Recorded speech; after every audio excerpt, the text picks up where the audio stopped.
Amis sportifs, bonsoir, vous êtes sur Canal 7 et c'est l'heure de votre émission 7 Sport. 7 Sport, vous le savez, c'est le résumé de toute l'activité sportive du continent africain avec des analyses et commentaires des acteurs de ces différentes disciplines. Au sommaire de 7 Sport aujourd'hui, il sera question de football et surtout de football féminin avec les éliminatoires des Jeux Olympiques de 2016 et bien sûr la rencontre comptant pour les éliminatoires de la Coupe du Monde de 2016 entre le Gabon et la République démocratique du Congo. Nous parlerons dans cette émission de l'élection à la tête de la Fédération internationale de football association FIFA, mais aussi le programme dans cette émission. Nous parlerons de la 31e édition de la Coupe d'Afrique des vainqueurs de Coupe de handball.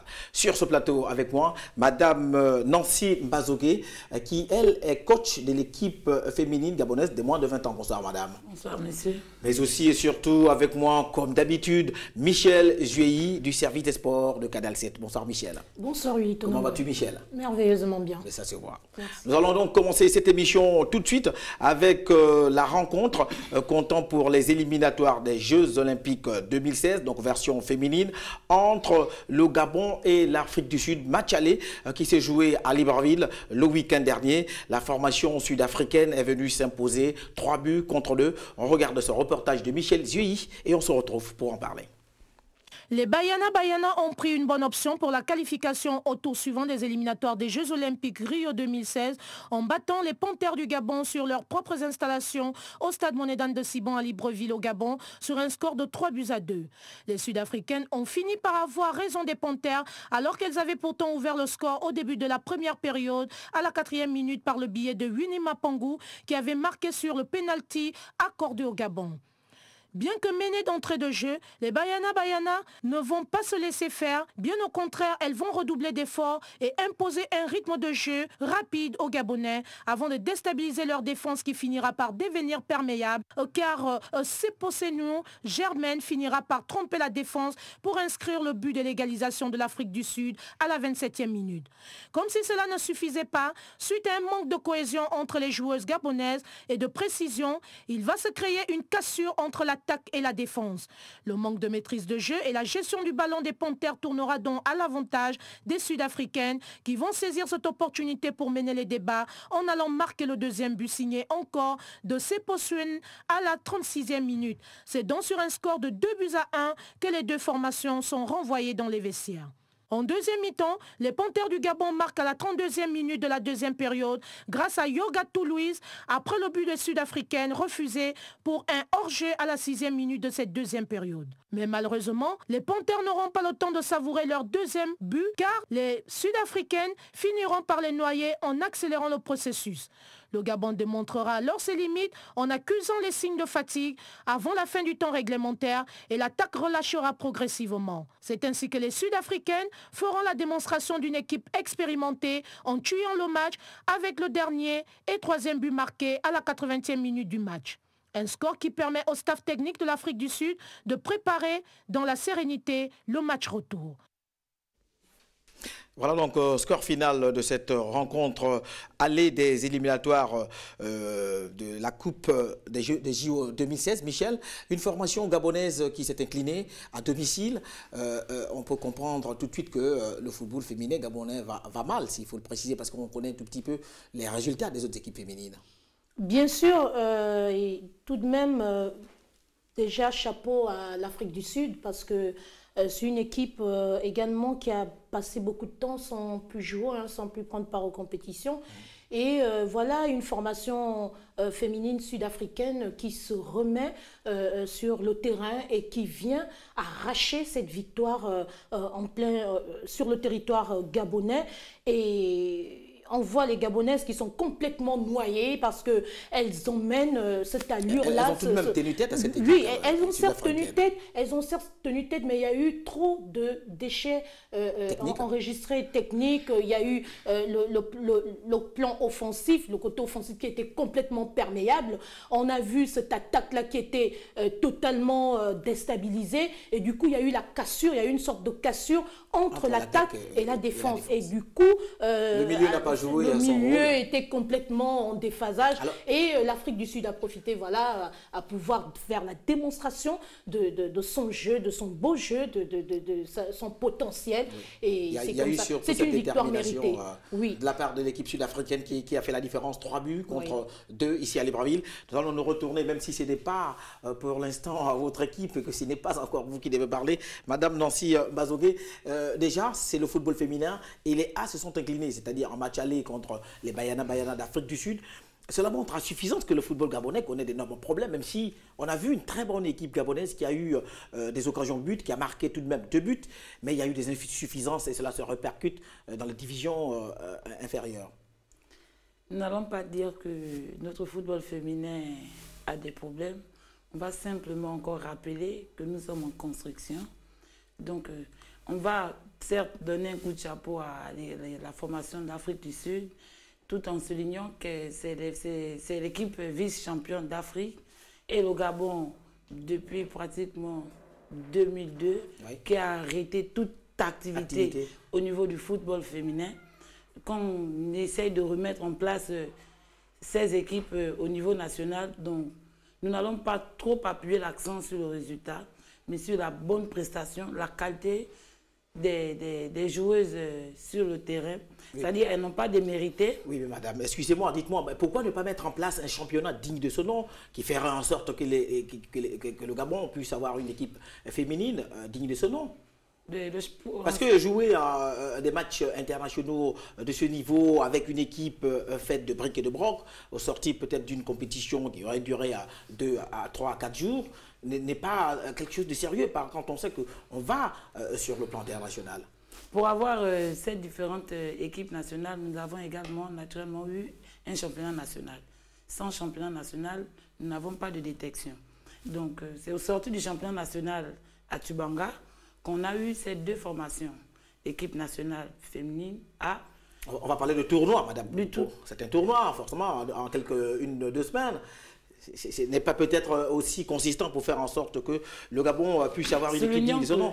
Oui, non. Disons toujours qu'on reste sur l'appellation des championnats parce que les équipes étaient déjà bien prêtes en province. Il manquait seulement l'aval des responsables. Donc voilà, et puis avec le temps et par rapport aux dates données par la CAF et la FIFA, donc on était obligé de serrer, sachant que dans le Goué maritime, il y a un championnat football féminin.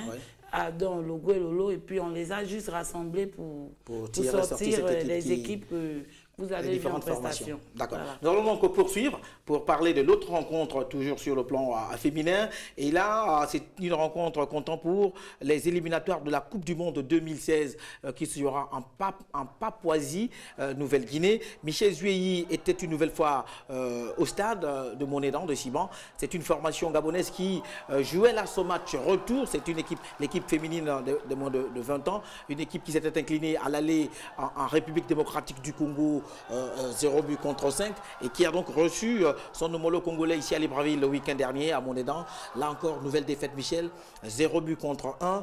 On a tout de même, peut-être, on parlerait de consolation, vu on assistait à un réveil de l'équipe gabonaise et à une différence de prestation par rapport au match aller.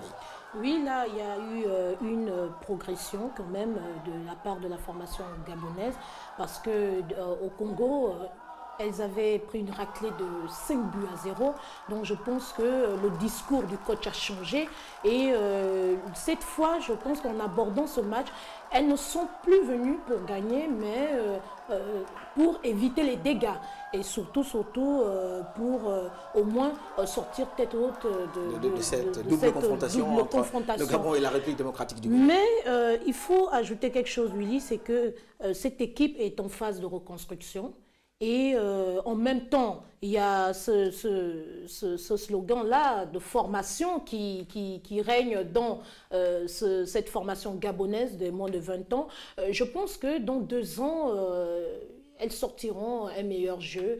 Et il y aura quand même quelque chose de très bien. De très bien. Voilà, donc on va se retourner vers la concernée. L'équipe gabonaise des moins de 20 ans, version féminine, s'est inclinée à Libreville après avoir concédé la défaite en République démocratique du Congo, 0 buts contre 5 lors du match aller. Au retour, c'était hier du côté du stade Monédor de Siban à Libreville.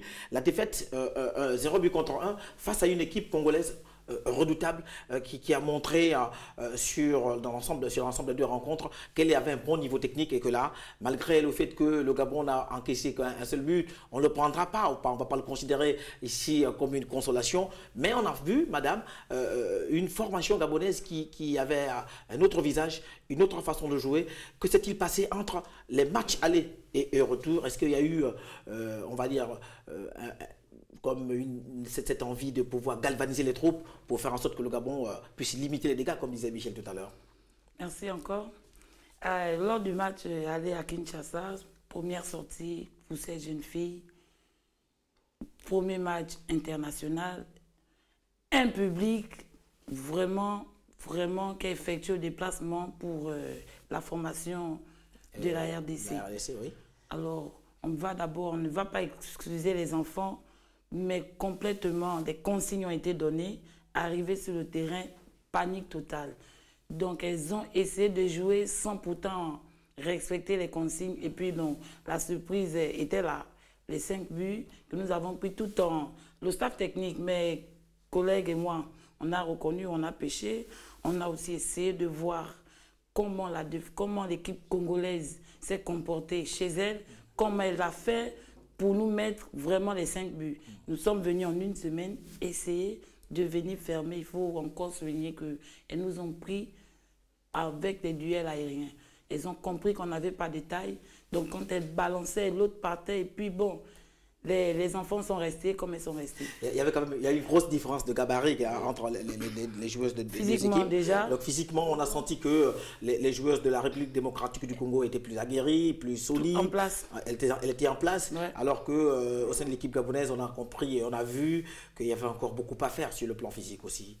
Il faut coordonner, il fallait une certaine cohésion entre les joueuses parce que avec votre permission, Willy, il faut souligner que ces joueuses sortent chacune d'une province. Donc, on a dû, d'accord, les réunir incessamment. Et du coup, elles n'ont pas eu le temps de communier ensemble. Elles n'ont pas eu le temps de se familiariser. Je pense que ça aussi, ça a joué. Du coup, elles ont été mises sous pression.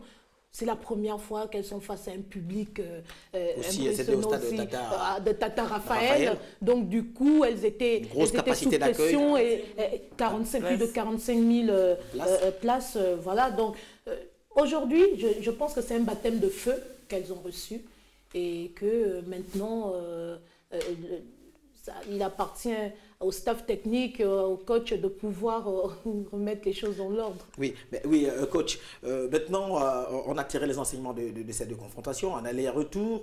Bon, on l'a vu, il y a l'élimination pure et simple. Le Gabon ne va pas poursuivre à l'aventure de ces éliminatoires. Est-ce que vous restez à la tête de cette équipe gabonaise pour la suite? Parce qu'on sait que dans un an, les mêmes filles n'auront plus 20 ans, donc il va falloir procéder à notre recrutement, à repartir dans l'intérieur du pays pour essayer de trouver d'autres talents. Ce qui est formidable, c'est que nous avons encore cette équipe pour au moins 2 ans.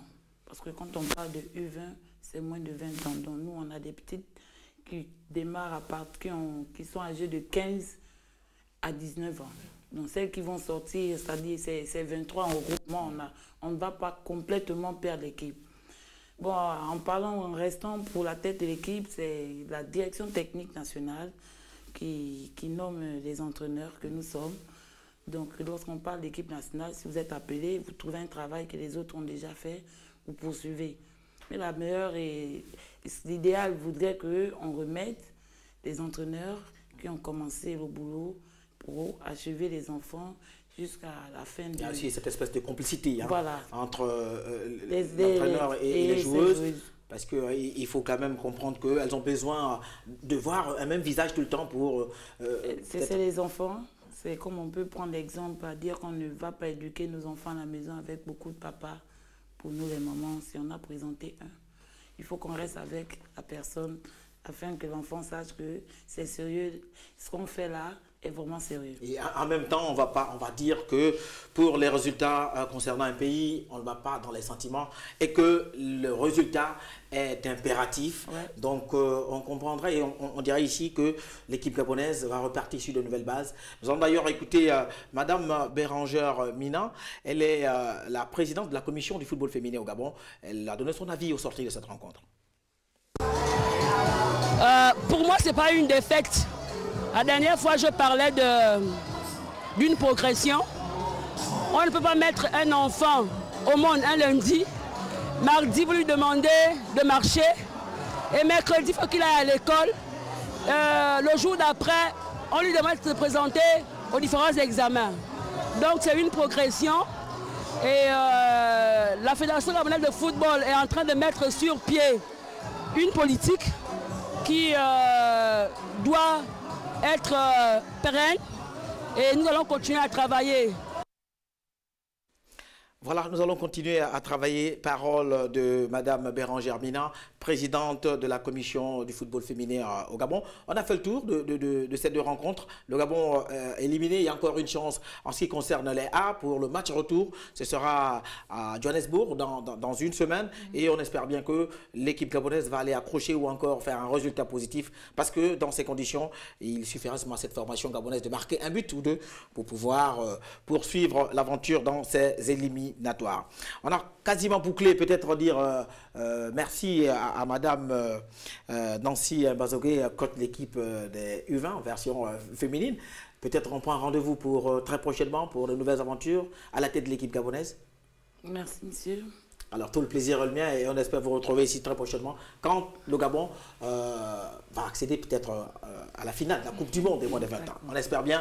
Parole de Madame Nancy Mbazogué et je rappelle bien sûr qu'elle était accompagnée de Jocelyne Ngingon, coach adjointe de cette formation de l'équipe gabonaise féminine de moins de 20 ans qui nous fait signe de l'autre côté de la MVT du côté de la technique. Merci d'être venu. Nous allons poursuivre cette émission pour parler cette fois-ci de championnat national de football de première division. Je rappelle que le championnat pour certaines ou surtout pour nos supporters, les supporters du championnat et du football constate que depuis un moment les stades du pays ne sont plus animés des rencontres du National Foot. La raison, elle est toute simple. La formation du CF Mounana rejoue en ce moment ses 4 matchs en retard. Ce retard accusé lors des rencontres qu'elle livrait pour le compte de la Coupe d'Afrique des clubs champions ou de football et que la LINAF a décidé de faire jouer pendant ce mois toutes les rencontres en retard de cette équipe du CF Mounana et qu'elle a d'ailleurs gagné 1-0 le week-end dernier la formation de Bitam et s'est imposée également 2-0 contre la formation d'OIM. La formation du CF Mounana aujourd'hui occupe la 5e place au classement général. Nous allons poursuivre cette émission pour parler cette fois-ci de l'élection à la tête de la Fédération internationale de football association en FIFA. Luis Figo, qui était candidat à cette élection, s'est désisté. L'autre candidat, le président de la Fédération néerlandaise de football également, s'est désisté pour porter leur voix en direction du prince Ali de Jordanie, qui lui se présente ici comme le seul candidat aujourd'hui apte à pouvoir tenir tête à Joseph Blatter, le président sortant de cette Fédération internationale de football association. Nous allons regarder ce reportage préparé par Mamadou Niang et on se retrouve pour en parler. Le président de la Fédération néerlandaise a retiré sa candidature à la présidence de la FIFA pour, dit-il, offrir plus de chance au prince Ali de Jordanie. Prince Ali Al-Hussein convincingly demonstrated. Le prince Ali de Jordanie a démontré de façon convaincante qu'il est actuellement le candidat qui a le plus de chances face à Joseph Blatter. Je lui ai donc proposé de retirer ma candidature s'il acceptait d'adopter certains éléments clés de mon programme. Limiter à 2 le nombre de mandats à la présidence de la FIFA et lutter contre les discriminations figurent en bonne place des promesses du prince Ali. Le prince soutiendra mes propositions visant à inclure les droits de l'homme dans la procédure de candidature pour les futures Coupes du Monde et il a promis de lutter activement contre la discrimination des minorités ethniques et sexuelles. Le prince a également convenu de limiter à 2 le nombre maximum de mandats à la présidence et de quadrupler l'allocation annuelle aux États membres. Après le retrait du néerlandais Van Praag et de l'ancien ballon d'or Luis Figo, le prince Ali fera face à l'inamovible Sepp Blatter, candidat en 5e mandat à la tête de l'instance suprême du football mondial. Rendez-vous le 29 mai à Zurich. Voilà, Mamadou Niang du service des sports de Canal 7 nous a rejoint. Bonsoir Mamadou. Alors, dans le reportage qui vient donc de passer, il est question ici de l'élection à la tête de la Fédération internationale de football, association FIFA. Luis Figo, qui était candidat à cette élection, s'est désisté. Le président de la Fédération néerlandaise de football également a jeté l'éponge pour soutenir le prince Ali de Jordanie.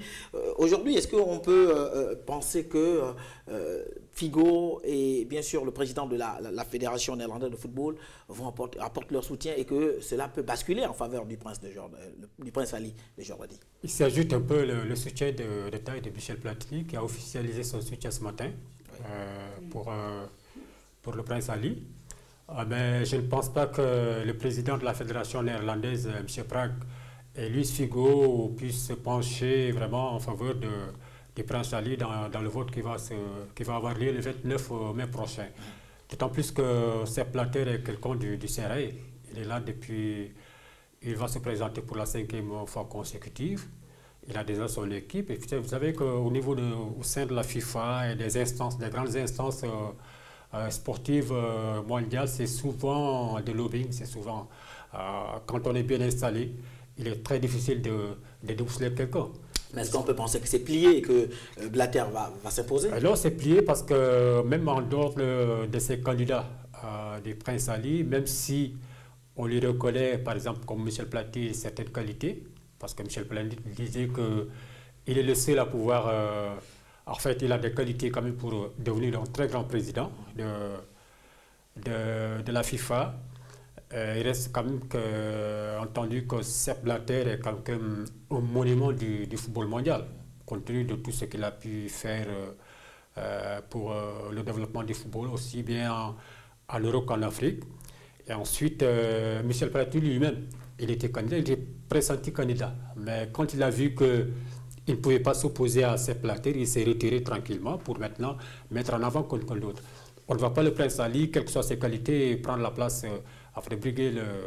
prendre la place de Sepp Blatter à cette élection qui aura lieu le 29 mai. Tout compte fait donc le 29 mai, Sepp Blatter va peut-être certainement briguer son 5e mandat à la tête de la FIFA.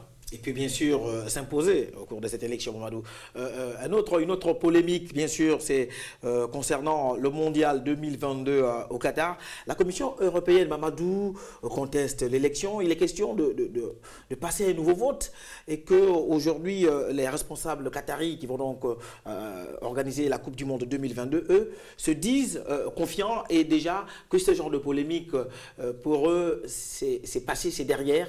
Et que pour l'instant, chez eux, c'est l'organisation de la Coupe du Monde 2022 qui compte. On regarde ce reportage de Mamadou Niang et on se retrouve une nouvelle fois pour en parler. Il n'est plus question de procéder à un revote pour l'octroi de l'organisation de la Coupe du Monde 2022 au Qatar, a indiqué le président du comité d'organisation en réponse à la demande du Conseil de l'Europe. Je pense que le vote reposait sur des informations fausses et incorrectes. Nous soutenons la réponse de la FIFA. La FIFA a clairement donné sa réponse et qu'il n'est pas question de revoter. Et nous avançons pour organiser la Coupe du Monde. Sur l'identification et le modèle d'un stade, les concertations avec la Russie, organisatrice du Mondial 2018, sont en cours pour une meilleure harmonisation. Je pense que la FIFA a la même discussion avec la Russie pour identifier un certain nombre de stades en fonction des modèles que nous présentons. L'accord avec la FIFA, c'est que la LOC et la FIFA finaliseront les discussions avant la fin de l'année. Selon le président du comité d'organisation qui refuse de parler de budget, l'heure est encore aux appels d'offres pour plusieurs stades. Il y a des problèmes en ce qui concerne les stades, mais je ne peux pas discuter du budget que ça représente, car beaucoup de stades sont en phase d'appel d'offres. Donc, je ne donnerai pas les chiffres. Ce que je veux dire, c'est que nous avons travaillé très dur pour assurer que le projet de Coupe du Monde et ses acquisitions font partie de l'ADN général du pays pour le développement et partie de la vision du pays, que ce soit développement urbain, social ou économique. Le Qatar organisera la Coupe du Monde 2022 du 21 novembre au 18 décembre avec une estimation du marché télévisuel potentiel à 3 milliards de téléspectateurs. Voilà, Mamadou Niang, la Commission européenne demande à ce qu'il y ait un nouveau vote, mais les responsables qataris restent sur leur position, ils sont confiants. Ils ont obtenu l'organisation de la Coupe du Monde 2022. Pour eux, l'objectif, c'est d'arriver en 2022 et d'organiser la plus prestigieuse des compétitions du football du monde. Je crois que, pour rappel, d'abord, le Conseil européen, c'est une organisation intergouvernementale qui regroupe 47 pays en Europe et qui gère pratiquement près de 800 millions de ressortissants. Et leur intervention, à mon avis, est venue un peu tardive, très tardivement même, parce que le sujet a été discuté, rediscuté. Il y a eu beaucoup de débats autour de l'organisation, de la désignation du Qatar pour organiser la Coupe du Monde de 1922. À l'époque de 2022. À l'époque, donc, le Conseil européen n'est pas intervenu dans le débat.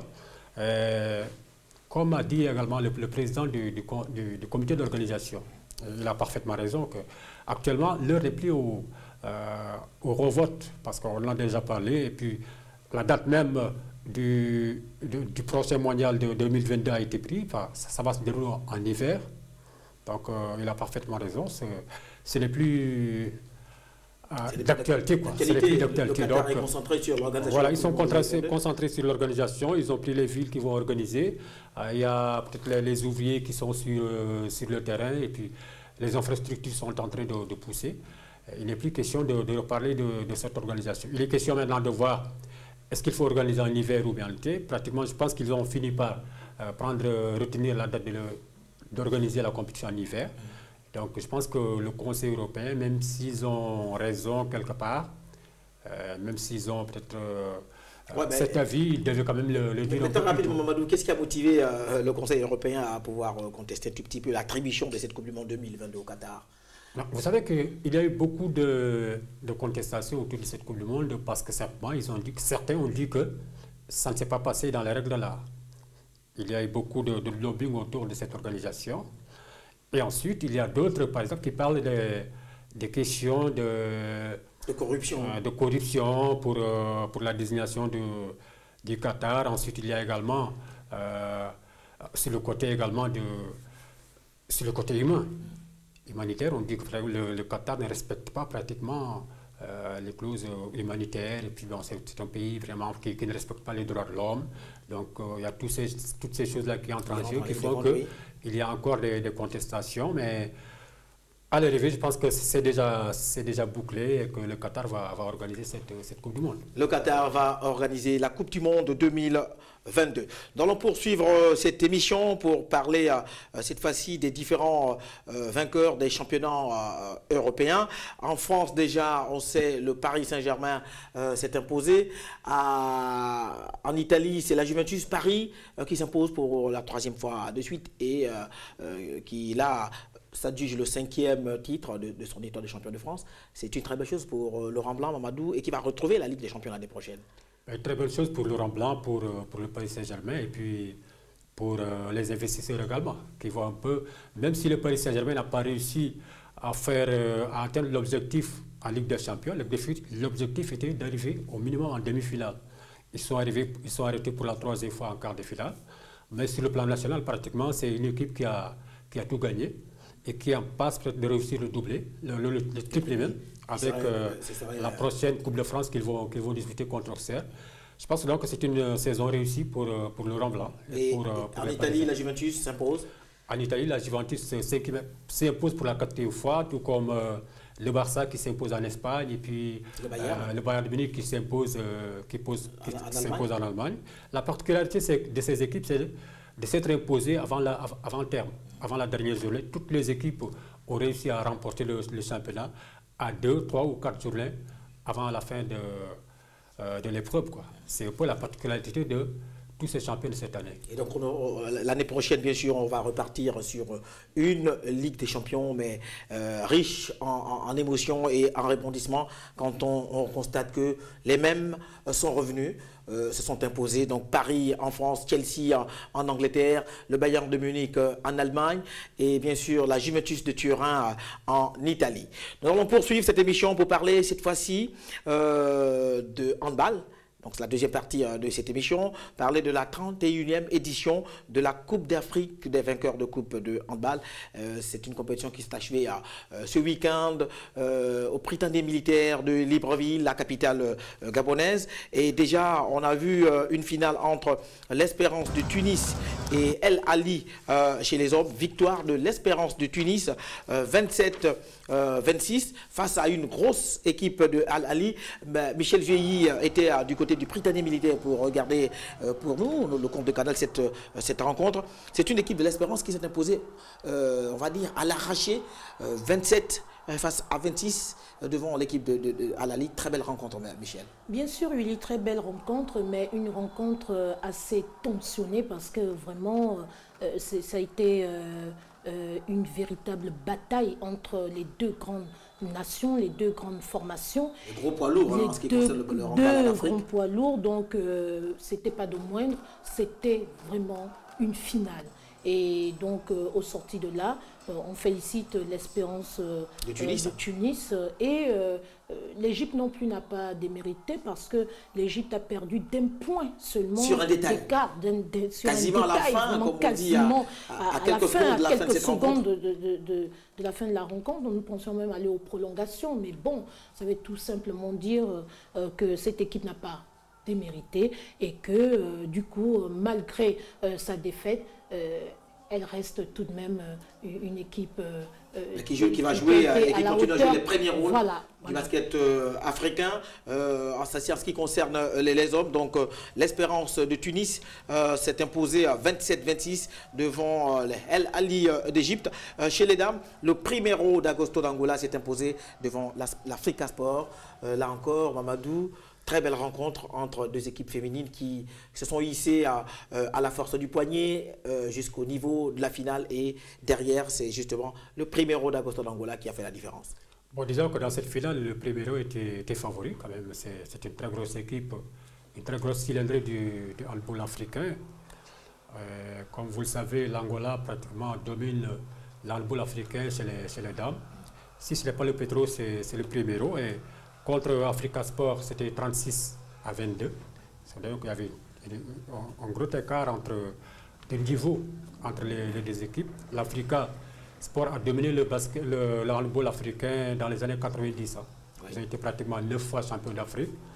C'est une équipe qui était en reconstruction, qui est revenue à Coupe d'Afrique, mais avec un objectif d'atteindre au moins les demi-finales. Elles ont fait mieux pour arriver en finale. Mais face au Primeiro, c'était quand même pas jouable pour l'Africa, qui a fait ce qu'il pouvait, mais il y avait en face une équipe qui était beaucoup plus aguerrie. Une très grosse équipe du Primeiro d'Agosto d'Angola.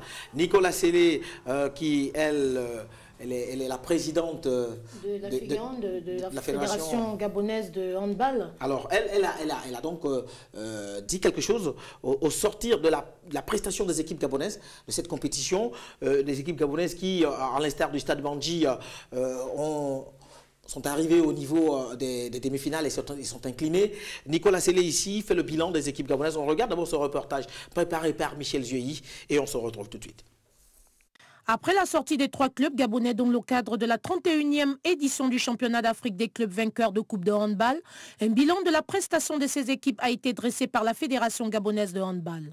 Pour rappel, chez les dames, l'équipe de Phoenix a été éliminée de justesse de la compétition en quart de finale par les Ivoiriennes d'Africa Sport sur un score de 19-20 après sa deuxième défaite concédée contre les Congolaises d'Abosport 20-28. Chez les messieurs, la jeunesse sportive de Mouila est tombée face aux forces armées de police du Cameroun sur un score de 30-34, tandis que le club Mandji s'est fait éliminer lors des demi-finales par le club égyptien 25-22. Malgré ces résultats, la président de la FEGAON a exprimé sa satisfaction face aux prestations enregistrées. En tout cas, pour moi, c'est une compétition pour les équipes gabonaises un bilan positif, malgré la déconvenue de GSM.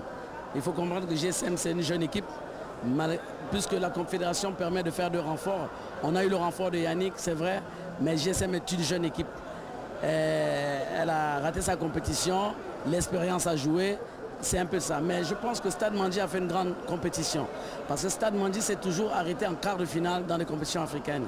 Ici chez elle, elle est arrivée en demi-finale et sans honte, elle a raté ça, elle a perdu en demi-finale contre un grand du continent. C'est quand même l'Égypte et c'est El Ali. C'était aussi une occasion pour le docteur Nicolas Sellé de dénoncer le manque de soutien de la municipalité de Port-Gentil à l'endroit de son représentant à cette compétition, le Stade Mandi. J'ai seulement un regret, je dirais un grand regret, parce que je pense que quand on met une équipe en place, on doit l'assumer. Et Stade Mandi, c'est l'équipe de la mairie de Port-Gentil. Et la mairie de Port-Gentil n'a pas aidé Stade Mandi à se préparer. C'est le seul point négatif que j'ai dans cette compétition, parce que ce n'est pas à la fédération de préparer des équipes, des clubs. Malgré le fait que ce n'est pas la fédération, nous avons essayé d'aider Stade Mandi et Mouila en leur mettant en mise au vert à Mouila pendant 15 jours avec la direction technique nationale. Mais je dis encore une fois, la mairie de Port-Gentil ne nous a pas aidés, n'a pas aidé son équipe, parce que je suis sûr que si elle avait préparé plus tôt, Stade Mandi aurait eu une meilleure performance. Afin de préparer les prochaines compétitions, les instances dirigeantes du handball gabonais et les différentes équipes sont donc appelées à tirer les enseignements de ce championnat qui continue à Libreville sans la participation gabonaise.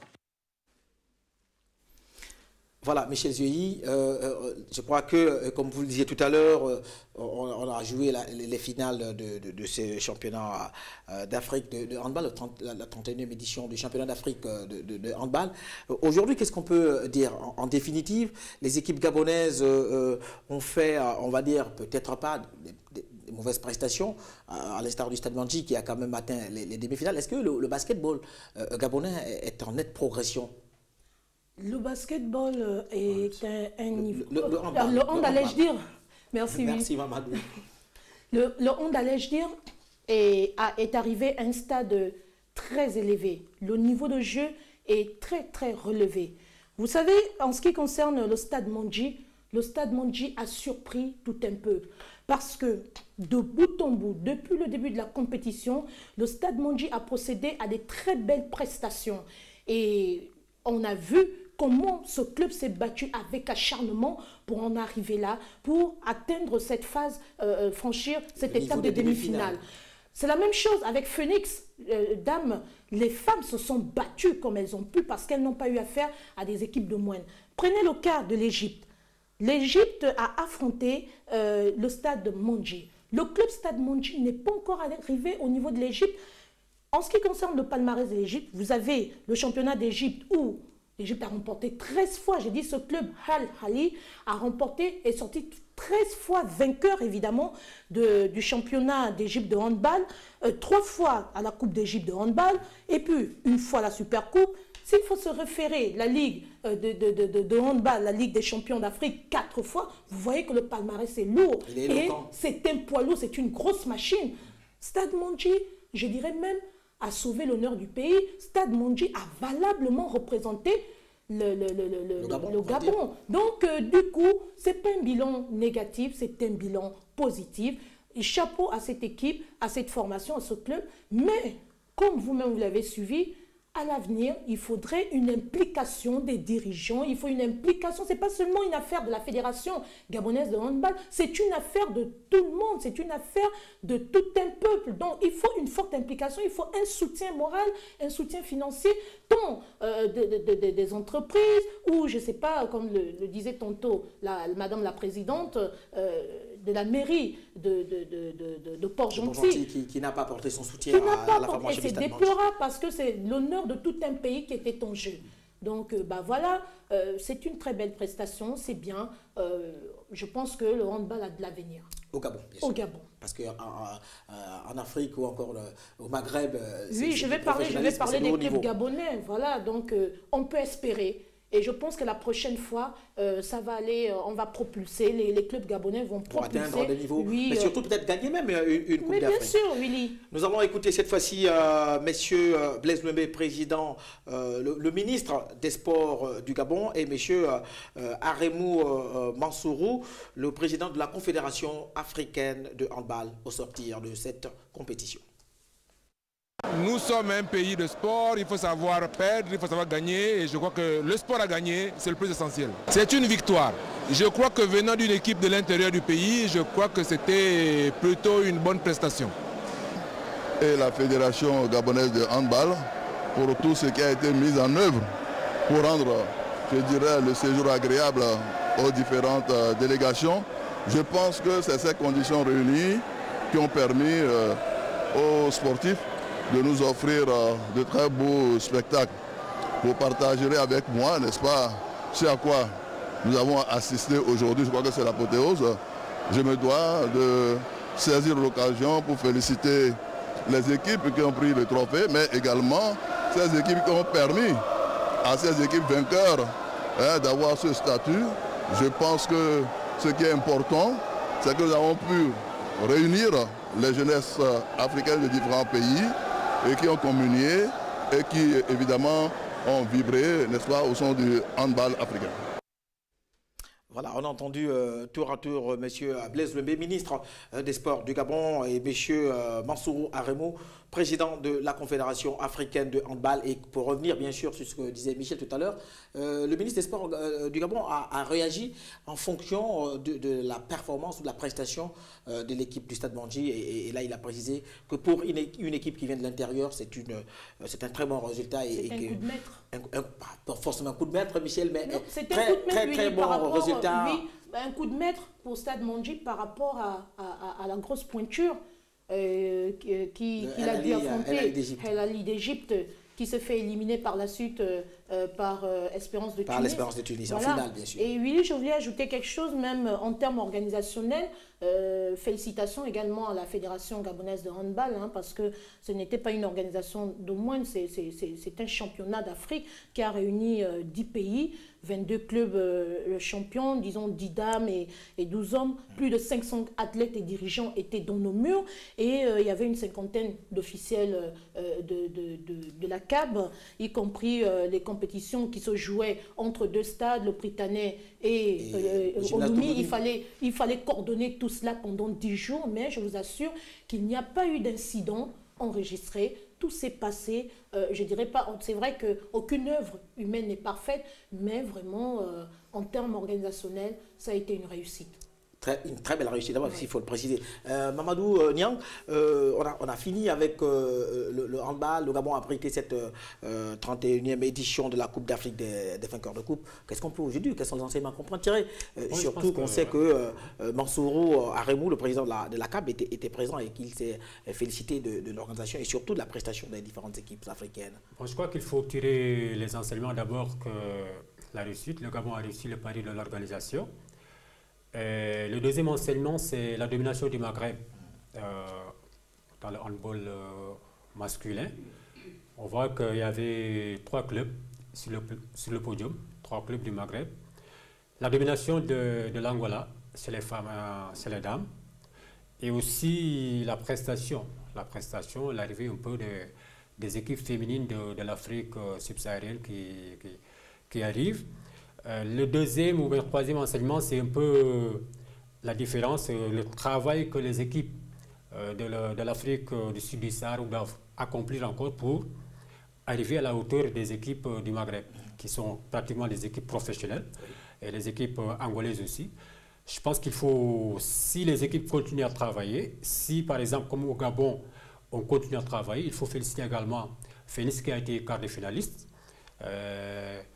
La jeunesse de Mouila qui participait pour la première fois, peut-être pour la première fois à une telle compétition, n'est pas sortie du premier tour, mais c'est une grande expérience pour le handball. Il faut continuer à travailler pour maintenant attaquer les championnats du monde, parce que les Égyptiens et puis les Tunisiens vont représenter l'Afrique au championnat du monde.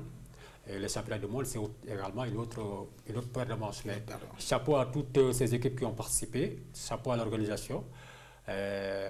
nous espérons que les prochaines organisations nous réserveront encore beaucoup plus de réussite et de succès. Voilà, nous allons poursuivre cette émission pour parler cette fois-ci de golf avec Michel qui, il y a quelques instants seulement, s'il faut le dire, très tôt ce matin, se jouait à Libreville. Oui.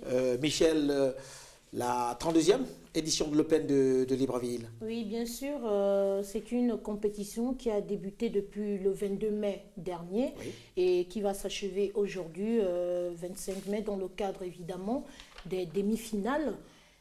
Pardon, des finales, allais-je dire. Et donc, c'est la 4e et dernière journée. Oui, c'est la 4e et dernière journée, d'accord. Et il y a des finales qui sont en train de se jouer actuellement. Et donc, du coup, il y a eu 10 pays participants. Et donc, là, vous avez des participants professionnels et des participants amateurs. Et on a enregistré 32 participants professionnels et 68 amateurs chez les messieurs. Alors que, en ce qui concerne les dames, il y a eu 13 amateurs, 19 débutants, hommes, femmes confondus. Et il y a en tout 32 Gabonais qui participent également à cette compétition, cette 32e édition, l'Open de golf à Libreville. Voilà, donc on le fait savoir qu'on est à la fin parce qu'il est quasiment il est plus de 20 heures et on est presque quasiment à la fin.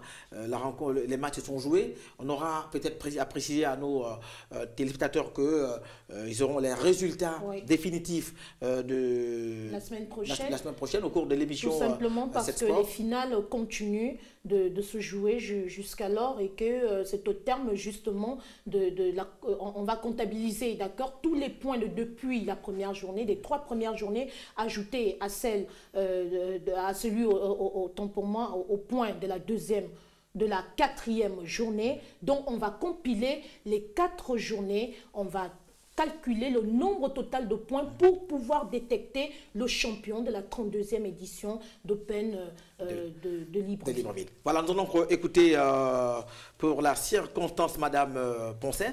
Elle est la présidente de la Fédération gabonaise de golf. Écoutez, on va dire que pendant 3 jours, ça s'est très bien passé. Là, maintenant, moi, je viens juste de finir ma partie. Je ne sais pas ce qui se passe chez les professionnels. Mais comme on a entendu crier de tous les côtés, je pense qu'il doit y avoir des grands coups. Ça a été très animé, je veux dire, à un moment de la partie. Et on a eu beaucoup de monde. Dieu merci, pour le moment, j'ose pas trop le dire, la météo est bonne. J'ai peur de nous porter malheur parce que les nuages sont assez noirs là-bas du côté d'Iaï. Mais je pense que ça va aller. Voilà, c'était là Madame Marie-Cécile Poncet, la présidente du Golf Club de Libreville. Juste après elle, nous allons écouter l'intervention de Monsieur Genet, joueur amateur. Lui, il vient de Port-Gentil. Ah, écoutez, ça fait aujourd'hui la 10e fois, donc 10 ans d'affilée que je viens jouer l'Open de Libreville. C'est une très belle compétition au niveau national et au niveau de l'Afrique centrale. Un parcours très joli, très bien préparé, des membres du club de Libreville très actifs pour nous accueillir. Ma foi, les résultats sont peut-être pas à la hauteur de nos espérances, mais bon, cela dit, aujourd'hui j'ai bien joué. Les conditions étaient beaucoup plus simples, il n'y a pas de soleil. Hier on a eu très chaud et avant-hier aussi. Mais le parcours est très difficile, c'est un parcours de championnat et qui ne pardonne pas beaucoup d'erreurs. Bon, ma foi, on essaye quand même de tirer notre épingle du jeu. Il y a un niveau très très relevé, que ce soit en professionnel et en amateur. En amateur, par exemple, on a ici le champion de Port-Gentil qui est ici. On a le champion de Mwanda qui est là. On a le champion de l'année dernière qui joue ici et qui est aussi en tête. On a un plateau très très relevé chez les amateurs. Chez les professionnels, on a beaucoup d'étrangers qui sont venus, Nigérians, Togolais, Congolais, la RDC, etc. Il y a un plateau très très relevé. Comme je vous ai dit tantôt, c'est une compétition à la hauteur de son organisation. Je vous en prie. Voilà, je rappelle que ces images ont été prises par Michel Zué-Eyi très tôt ce matin sur le parcours du Golf Club de Libreville, et pour vous signaler également que la compétition s'est achevée et que vous aurez bien sûr tous les résultats de cette 4e et dernière journée au cours de l'émission 7 Sports de la semaine prochaine. Nous allons attaquer le thème de la semaine. Il est le suivant: quel avenir pour le football féminin en Afrique? Malheureusement, Madame Nancy Mbazogué est partie de ce plateau, elle qui est coach de l'équipe féminine de moins de 20 ans du Gabon, elle aurait répondu à cette question. En tant que conseil avec Mamadou, très rapidement, Mamadou, quel avenir pour le football féminin en Afrique? Bon, le football féminin peut avoir, on l'a voulu redire en Afrique, si simplement on y met les moyens.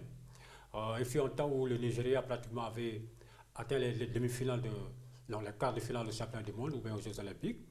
Mais depuis quelques années, on assiste à une régression du football africain, surtout à l'échelle mondiale.